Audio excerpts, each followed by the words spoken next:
Hello everyone and welcome back to my kitchen. My name is Anna and today I'm going to show you how to prepare this delicious steak and potatoes in a tasty tomato sauce. But before we get started with the preparation, let's go over the ingredients.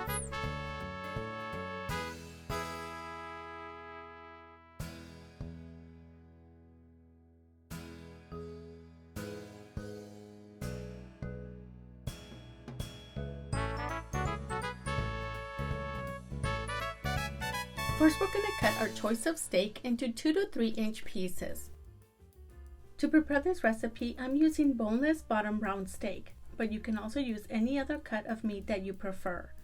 And depending on how many people you plan to feed, you can also buy a beef bottom round roast and cut it into thin slices. The great thing about this recipe is that it can be prepared with just about any cut of steak, so choose the one that fits your budget. Using a kitchen mortar or a molcajete, grind the spices until it has a powdery-like texture and set aside. To add a little bit of heat to the dish, I'm also going to add 3 serrano peppers. These are completely optional. You can leave them out completely or you can add less. The serranos, I'm only going to remove the stems, but you can also cut them in half to remove the seeds for less heat. The 3 garlic cloves, we're going to leave them whole. And the onion, we're going to roughly chop it into thirds. We're going to trim off the bottom part of the tomato and then we're going to cut it into fourths.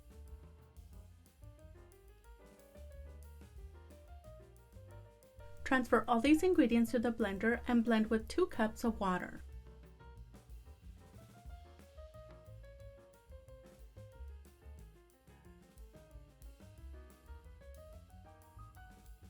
In a medium stock pot, heat up your manteca or your preferred cooking oil. Once the oil or the manteca is hot, add in the meat and cook for 20 to 25 minutes over medium heat with frequent movement. Once the meat begins to cook, it's going to release a lot of its juices. Once those juices begin to simmer down, all you're going to have left is the manteca that we used and the fat rendered from the meat. And the meat will begin to lightly fry in its own fat and the manteca that we used. Once it reaches this point, we're going to continue to cook the meat until it's lightly fried. Once it reaches closer to that point, I'm going to peel the potatoes and then I'm going to cut them into half-inch pieces.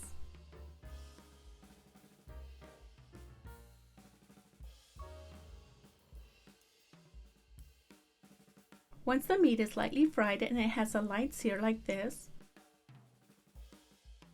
we're going to add in the contents from the blender.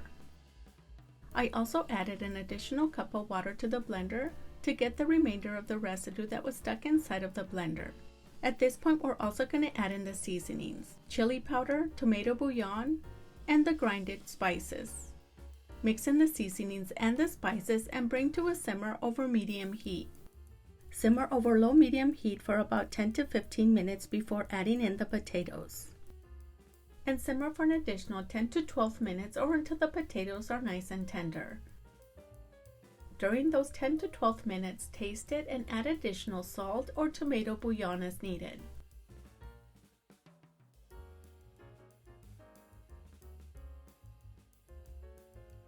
Once your potatoes are nice and tender, this recipe is ready to enjoy with a side of warm corn or flour tortillas. And to make it even heartier, you can add a spoonful of red rice to the bottom of the bowl before serving. I hope you enjoyed this recipe, and if you try it at home, let me know what you think. Thank you so much for watching, and make sure to join us in our next video where we will be sharing another delicious recipe.